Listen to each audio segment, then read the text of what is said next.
Howdy. Hey, Richie. Aloha, brother. I guess we're good. Awesome. Well, hallelujah. There you go. Awesome, my brother. Well, So what island are you on, Dave? I'm on Oahu and in Honolulu. Okay, very cool, man. Nancy and I were thinking about maybe making a trip over there. We usually go to Maui because we have a place, but I haven't been on Oahu for a long time, and so thought maybe we'd make a trip over there one of these days. Well, pretty soon. We'll have to do something together. Hopefully, fingers crossed, this mess we're in will be over by that point. Gosh, man, I sure hope so. I'm counting on it. And you're good on my levels, huh? I don't need to do anything to make it more comfortable for you, my brother. You are fine. You are fine. Awesome. Well, first and foremost, a big aloha and mahalo, Richie. Thank you so much for doing this and being our guest on our series we're doing.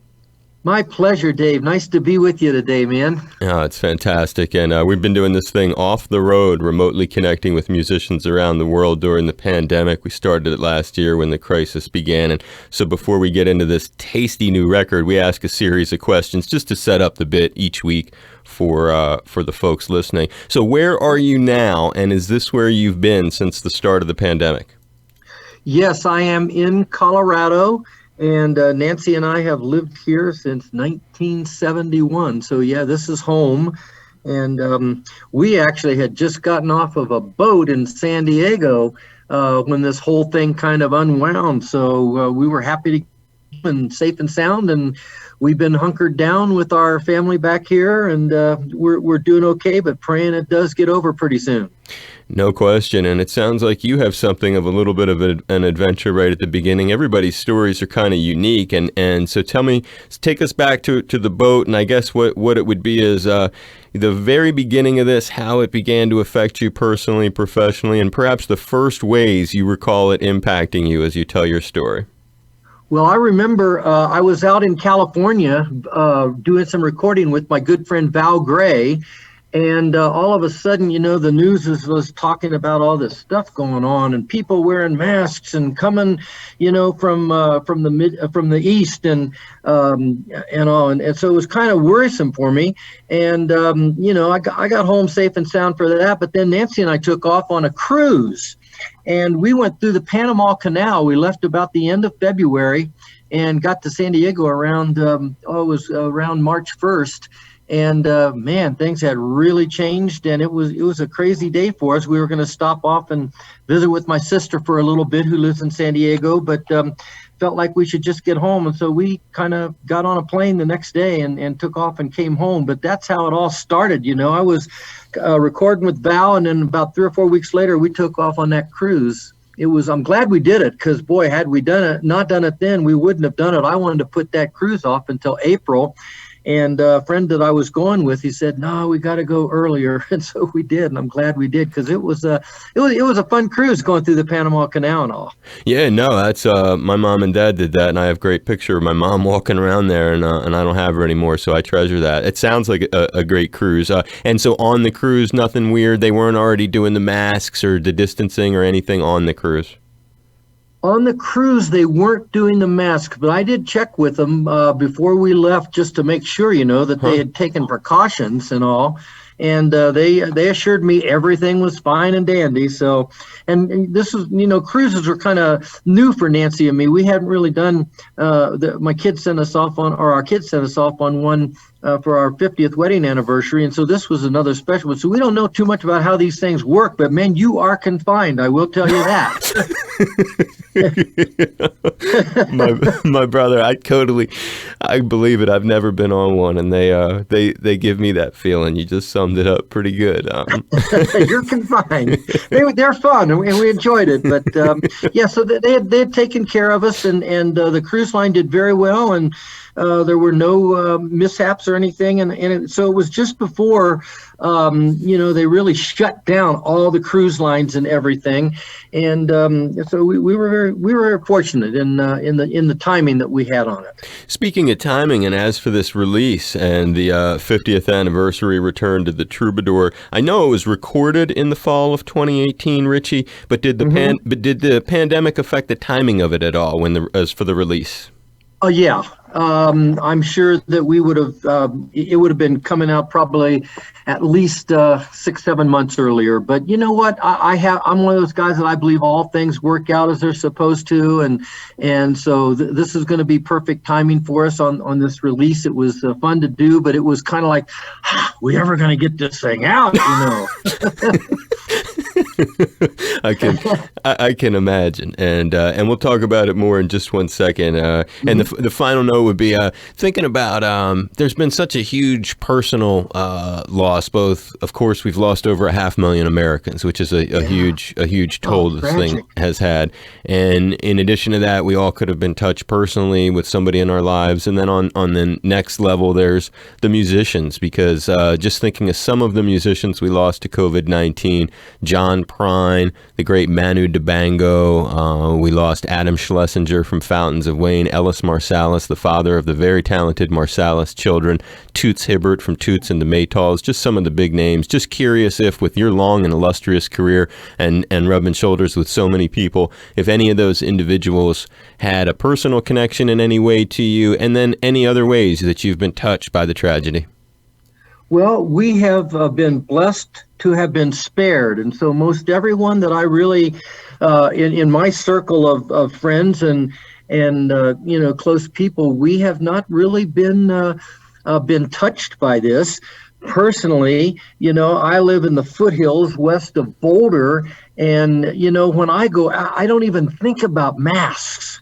And when I go downtown, I have to go back to the car. I mean, every time I get out of the car, I forgot my mask, and all. But we've been blessed. I did get a call from one of my daughters, was it yesterday, and one of her daughters was tested positive.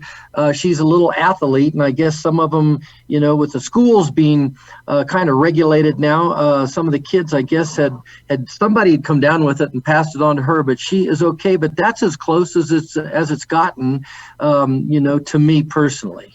Wow, a granddaughter. Well, that's closer than anybody yet on the show in terms of a relative. And so turning back to the album, so explain to folks about the material included. Now, this is, again, a really remarkable set, because in a lot of ways it's two sets, really. You've got the Still Deliverin' with the Buffalo Springfield Poco tunes, some of your great work. Then Deliverin' again, it's the complete performance of Poco's legendary live record. You got Timothy B. Schmid, of course, your former bandmate and Eagle member on there. To dial in for folks on this, how you've been celebrating this 50th anniversary return to the Troubadour. Explain the significance of that. Yeah, well, the idea, came up from one of my players who was playing with me at the time, and he said, "Why don't we, there's some other groups out there that are actually doing, a whole redo of one of their albums previously."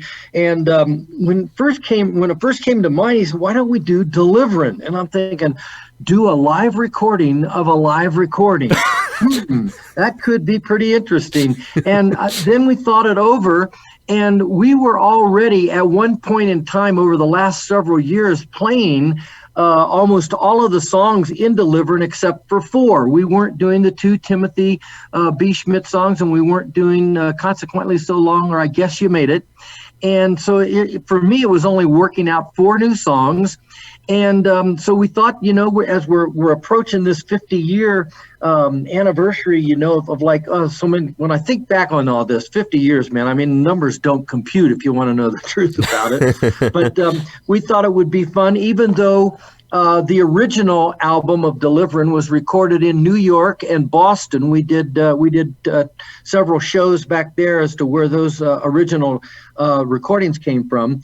But we just thought, hey, look, we got started, meaning Poco, got started in the Troubadour. So why don't we just, find a venue that has some significance to my 50-year career, and go there and just record it live. And so that's exactly what we did, and how much fun it was. I mean, it was a night, I'm telling you.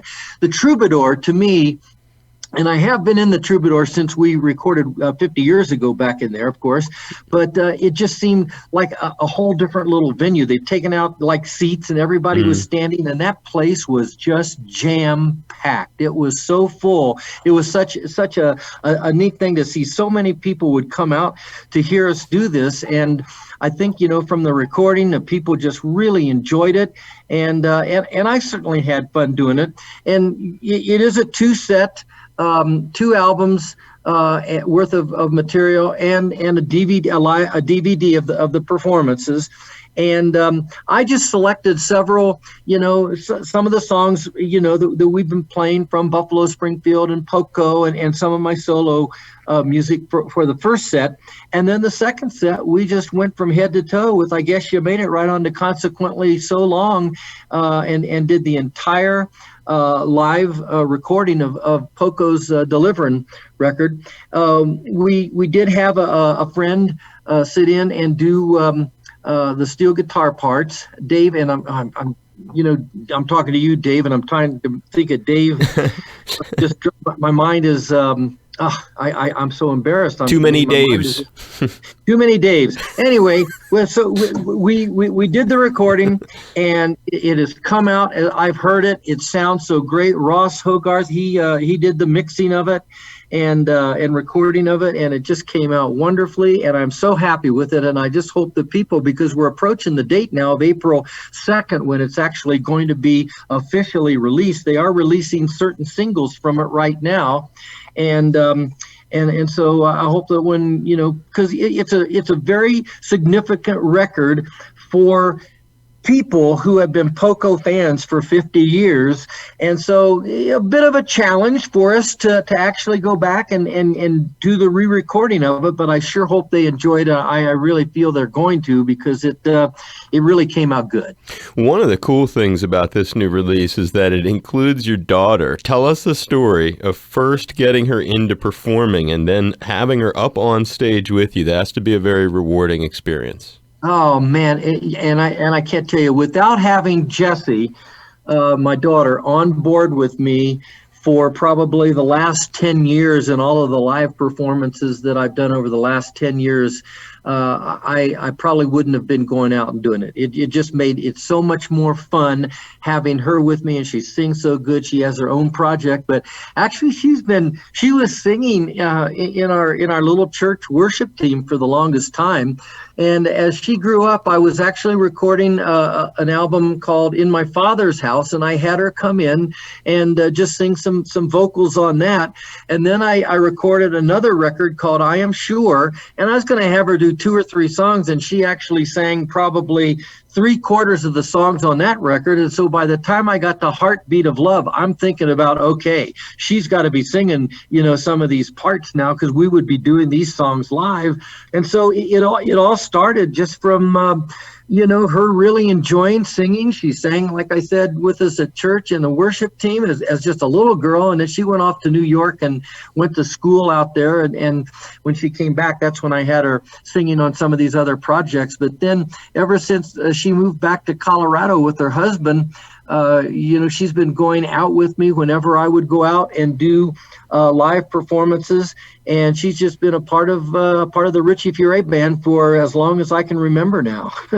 And so this is also then dialing back onto the venue again, and we heard about the latest show, which is basically what this record is based on. But then flashback, Richie, as we've been talking about the Troubadour, when you think about that venue, take us back in time and just give us a story or two about the old days, maybe something you remember from then, a big gig, a fun gig, maybe one where somebody showed up, somebody sat in, just something that you think kind of embodies why the Troubadour would be special. Well, the Troubadour, when I first went to California, it was definitely one of the scenes. I had come from New York. That's where, I had basically going to start my musical career.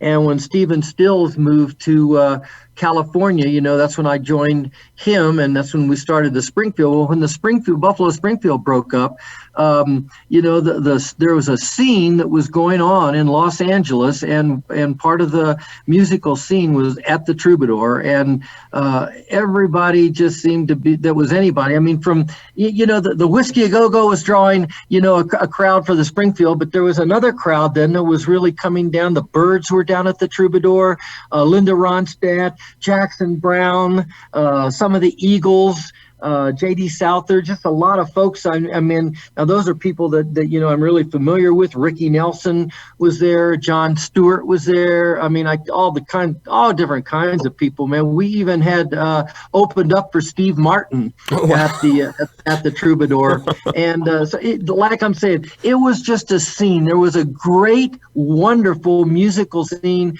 happening there, and I have to tell you, man, I feel so blessed today that I was able to be a part of that musical scene that started obviously with Buffalo Springfield, and then when Poco started, and we were at the Troubadour.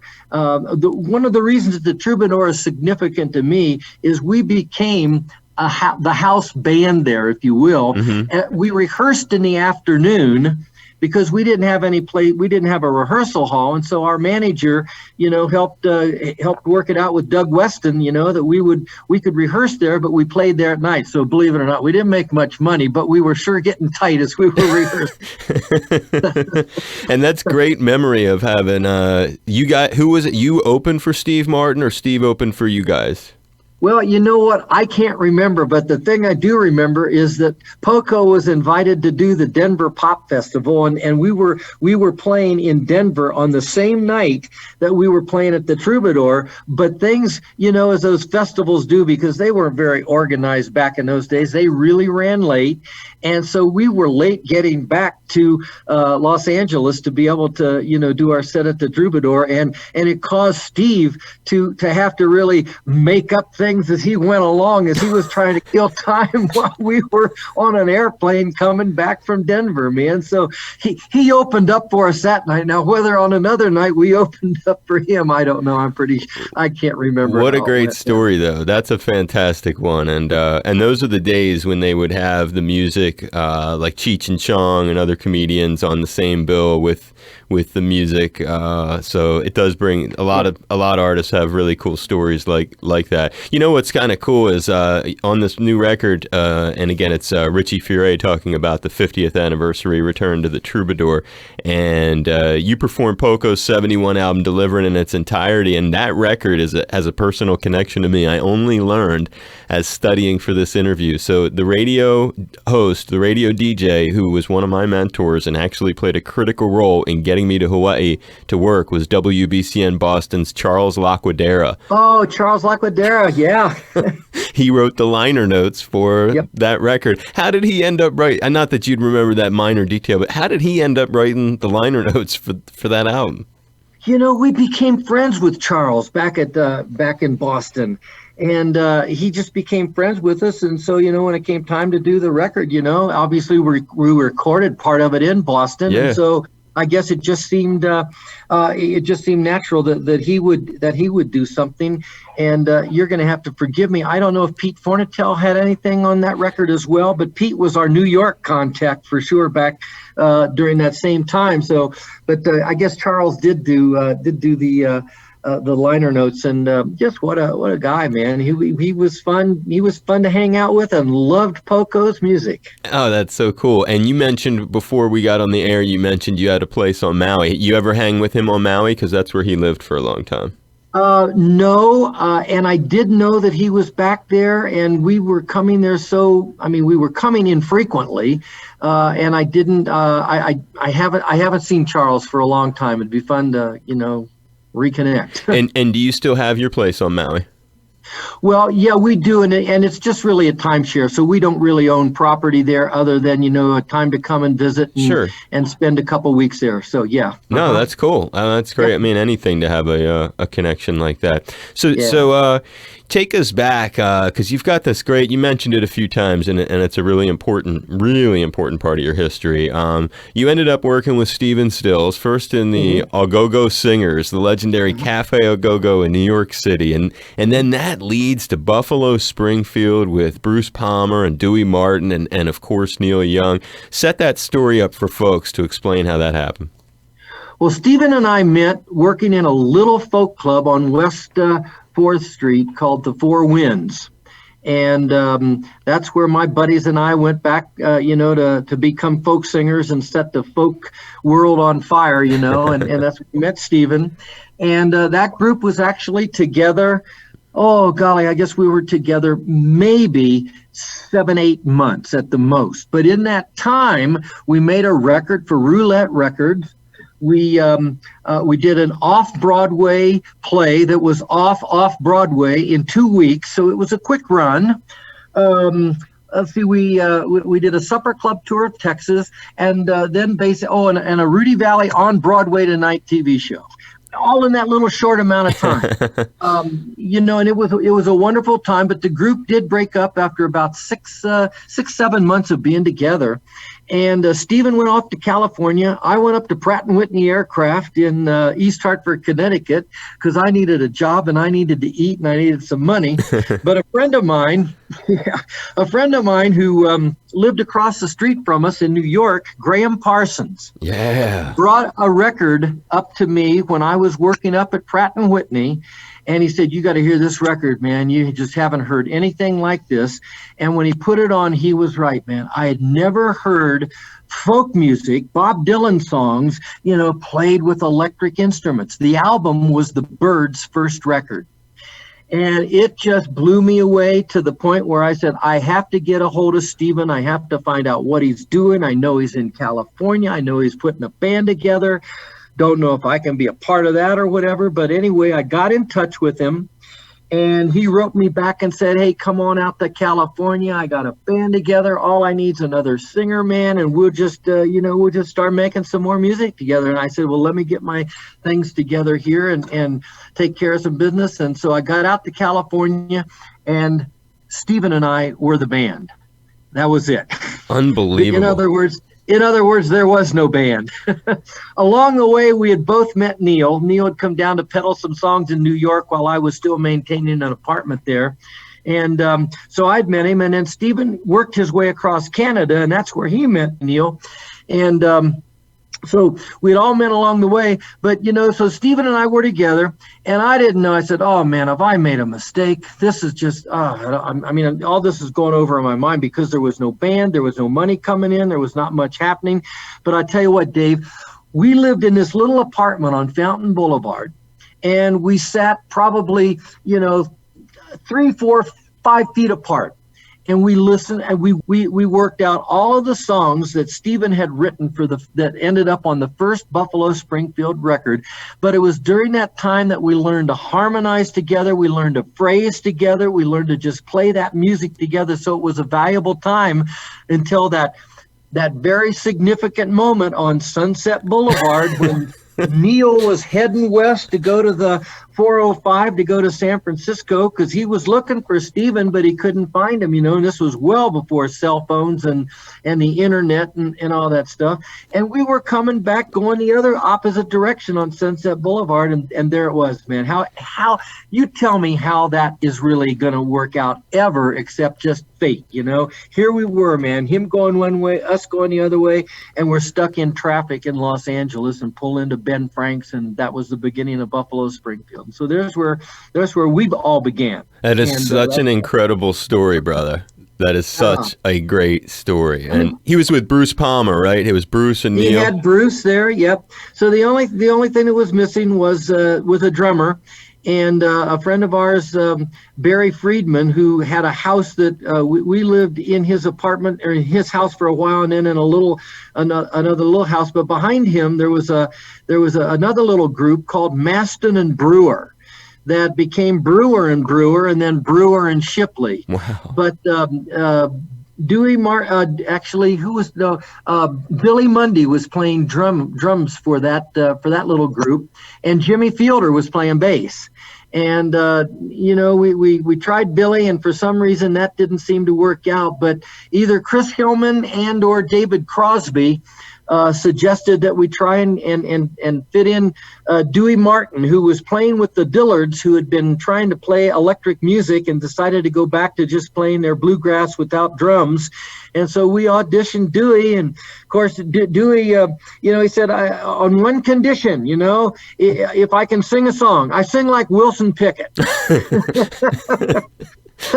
Dewey got the job, and that was a Buffalo Springfield. And I'll tell you, man, it was really it was a fun group. I think the first six months that we were together was probably the best that we ever were. We were the house band at the Whiskey A Go Go, and we were tight.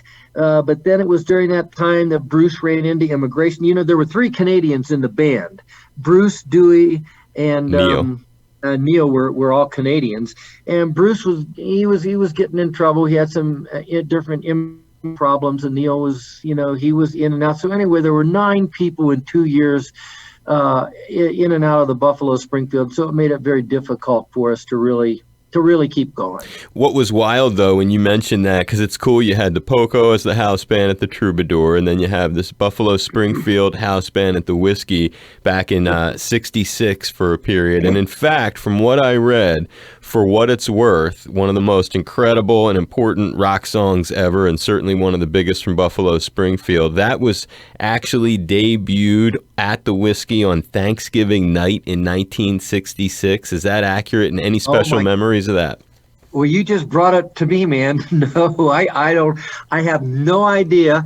The only thing I can remember, and I can tell you, Dave, and it's just from my point of view, Stephen might have another point of view and Neil might have another one, but, the first Buffalo Springfield record did not really get the commercial success that Ahmet Ertegun, who was president of Atlantic Records, was hoping for. And so he'd come to California to just listen to songs that Stephen and Neil and myself had written for another project. And we went through our repertoire, of new songs, and we're packing up our guitars. And as we're packing up our guitars, Stephen said, I have another one, For What It's Worth.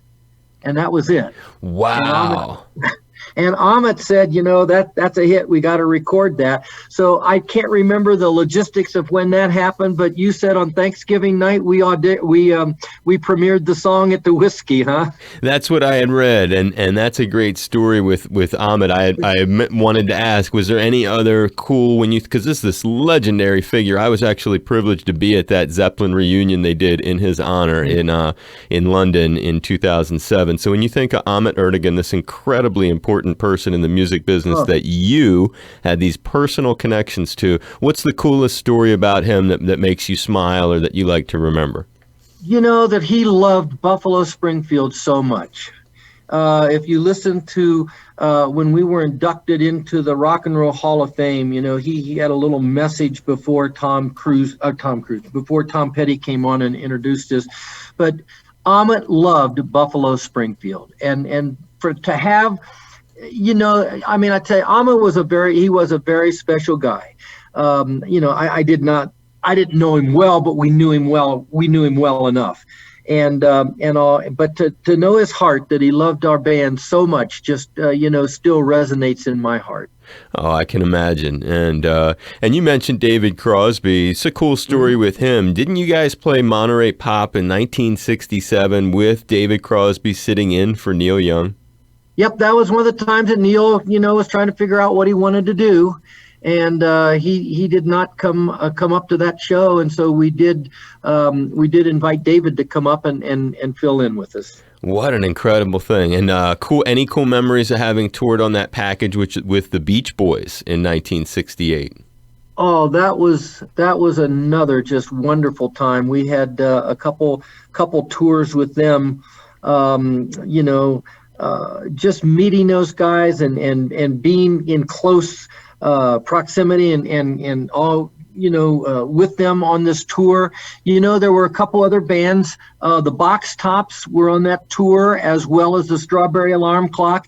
And the thing really that stands out the most, other than just really hanging out with the guys, and I tell you, Carl was just such a wonderful, sweet. That guy was just one of the most sweet persons that you'd ever want to meet. Dennis was as crazy as ever, man, but those were just two guys that I just loved. Of course, Bruce Johnson was there for Brian, and of course Mike and Al were the other guys. But the thing that really sticks out to me, we were playing sometimes 3 shows in 3 different cities, and as the first 2 bands that went on, they would be getting on an airplane going to the second city where they had all this equipment that was being set up for us. And then, it would piggyback again to the third city that we played in.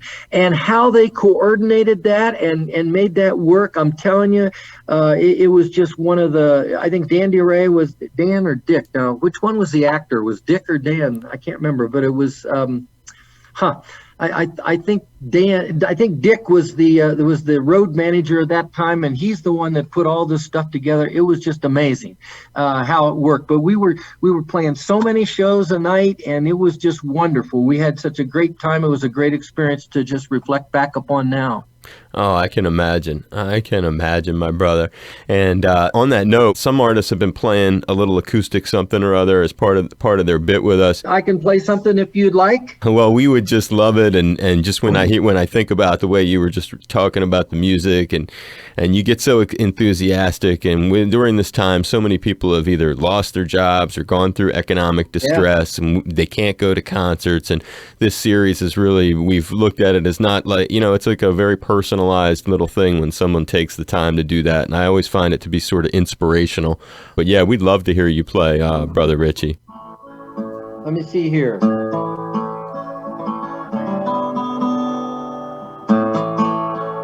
Yeah, this is from the SHF.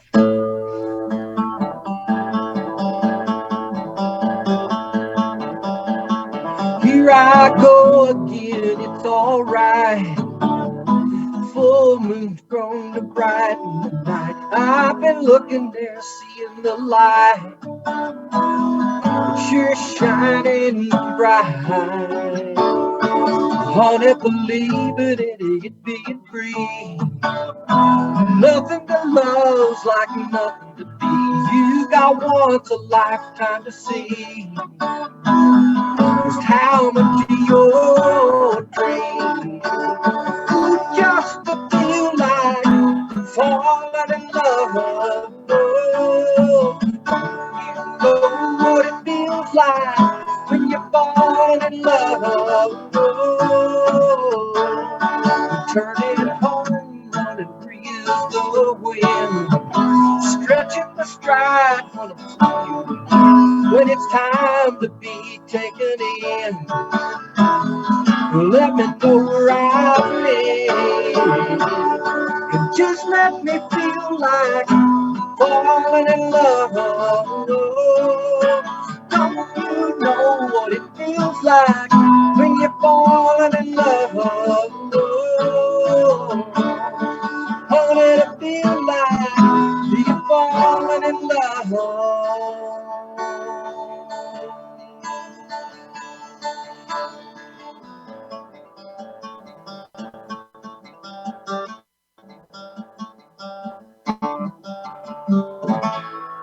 And that's what I said until I mess up a little bit there. So there you go. Oh, you're doing, man. We're giving you huge hugs and high fives. So kind, brother. Seriously. God bless you. I really, really, really appreciate that you would share a little of your, and it just makes things very personal for folks. Like I said, and in these times, it's whoever thought we'd be not able to do shows and, you know, such an impact on everybody. And what's your plan for getting out there and being able to promote any of this stuff? Do you have anything, like when you look into the future in terms of the restrictions being loosened or the hopeful reopenings that are going on? How do you look at being able to promote the record or do live shows again? Well, right now we're doing day at a time. We are working on a podcast for the end of March, either the last Monday or the first Monday. We're gonna sit down and record and do a podcast. So, I mean, most of my stuff is basically I'm waiting to see how things do open up. I have another record project that I have. I went to Nashville with Val Gray, my good friend and producer, and we recorded back in 2019. Another thing that's been held up by the COVID pandemic, but we recorded 14 country hits, and they were songs that basically have touched my heart over the years. And, we didn't do karaoke. We actually made these songs our own. So that's going to be coming out the end of the summer, the beginning of the fall. I'm not sure what we're going to call it, Richie Furay in the country again or something. I don't know what it is, but man, they are some great songs and the tracks came out wonderful. So that's coming out. And then the documentary I have coming out. So a lot of this stuff is I'm not looking at a lot of live performances right now. But, should they pop up and come up? Well, we'll find out where we fit in and how we fit in. But until then, we're going to keep shipping music off to everybody. No, and the documentaries, those are important, too, because sometimes some of those stories haven't been firmly established, or sometimes there's discrepancies or different versions, or you haven't been able to lay down a definitive take on what happened. One of those stories that somebody else asked me about on this, because they were a big Clapton fan, and I don't know if this is accurate, but your memory has been so good, I'm going to believe you would know whether or not this is true. They were saying in 1968, you guys were doing, let me make sure I have this right, that you guys were doing some sort of rehearsal, and Eric Clapton, they said, was there, and at that same rehearsal, you, Neil Young, and Jim Messina all busted for herb or something like that. Is that accurate? That is accurate. Well, okay. Oh, well then look at them. I'm going to owe them $5. So what was the, paint the picture. What exactly happened that day? Well, we were just out at Stephen's house. Stephen had a house out in Topanga Canyon. And back then, look at the day, would you say 67, 68? 68. 68. I mean, man, we were in the country. And we were out there just playing our music, and the police came. And they were very polite, and they said, hey, look, you guys, it's after 10 o'clock, and there are neighbors here, even though you can't see them. But they asked, if you guys would maybe tune down a little bit. And we said, sure. And so the next night, we were together and doing it again. And, you kind of get lost in time. And actually, Jimmy and I had left, and my wife was actually there with us, too. And we had left, I don't know, maybe 10 o'clock or 10:30, something like that. And I remember that Jimmy and I were going to go out, and we were going to get he was going to help me put together a new stereo system. We were going to go shopping for that. So Nancy and I turned around and went back to Stephen's house. And I'm telling you, before we could get in and get everybody stopped, playing so I could talk to Jimmy for a minute, the police are coming in every single door and window in that house, man, that we had, I guess gone over the curfew one more time. And so, yeah, we all went to jail. We went down to Malibu, and then we went down to the county jail down there in Los Angeles. And fortunately, Nick Grillo, who was working with the Beach Boys at the time, came down and bailed us out. But it was an experience I would just not go through again. My poor wife, I can't believe it, man. If you knew Nancy, this is as far from anything she would ever, have happened to her. But her mom had to read about it on the front page of the LA Times, if you can believe it. And Eric Clapton did not get arrested. Oh no, he did. He definitely went to jail with us. Well, you got arrested, and do you remember? And you were all taken in the same. Were you taken in the same vehicle as Clapton? No. I don't remember who was in the vehicle with me at the time, but no. First of all, they took us to the Malibu police station. And I forget, it was so funny because, with the door there, you couldn't, when they took us into the station house, there was a door that had maybe about a 3-inch bottom. And there was a guy that was in there that was singing one of Eric's songs. I can't even remember what the song was. He didn't even know we were coming, Oh, that's too funny. Clapton must have liked that. And then they shipped us off to County General downtown or whatever they call it. I don't know, but it's an experience nobody wants to ever go through. So Oh man, yeah, but still, it's great. So the guy was right. I had to go testify for Eric, because, when he was having a court appearance, I forget how many months later or whatever, but in order for him to, I guess, have freedom to play here in the States and all, so I had to go, and I remember having to testify for him, but, everybody was real good, and we got things worked out, and so I don't even think there's a real technical record of any of it, because if we, managed to stay away from all that kind of stuff, our record would not even it's not even on record anymore, I don't think. Well, this goes back to the documentary that you were talking about. That's why we're sort of putting it on record, no pun intended, because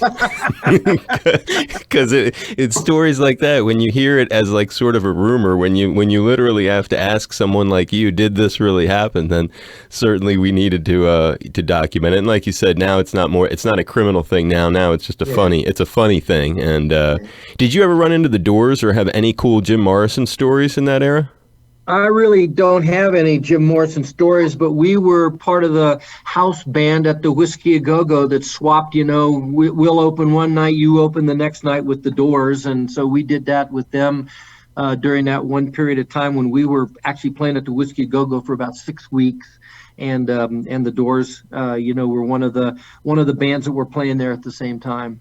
He was a different guy, and I never was able, to get close to him. I just did a thing a couple years ago with Robbie at the Troubadour, as a matter of fact. Wow. There was a benefit there with Robbie Krieger, and so we did something together. But Jim was a distant character,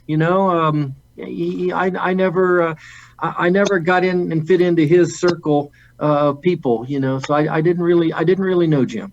And as a final note, before we wrap it up, because you're such a good storyteller and your memory, brother, I'm high-fiving you just on the recall, because it's certainly useful for your fans. It's useful for the radio. When you think of that era and those crazy places, any other wild, like a huge pop culture figure that you had run-ins, experience with, chances to open for or be around, that you look back and think, wow, I bore witness to this crazy episode? Well, I mean, I can tell you a couple of neat experiences. I mean, one, Dewey bringing Otis Redding to Ondine's in New York to get up on stage and sing with us. Whoa, tell us that one. Well, I mean, we were booked into this little club under the 59th Street Bridge called Ondine's, and Dewey was a very social guy, man. I mean, and he was over at Atlantic or whatever, and I guess, Otis might have been over there doing something. I'm not sure what he was doing, but the next thing I know, man, Dewey said, "Hey, Otis is coming tonight and he's going to sing with us." And sure enough, man, he showed up, and what a sweet guy, man, he was. Oh gosh. But I mean, that was a real memorable experience. Another Buffalo Springfield one was opening up for the Rolling Stones at the Hollywood Bowl before we ever even had a record contract.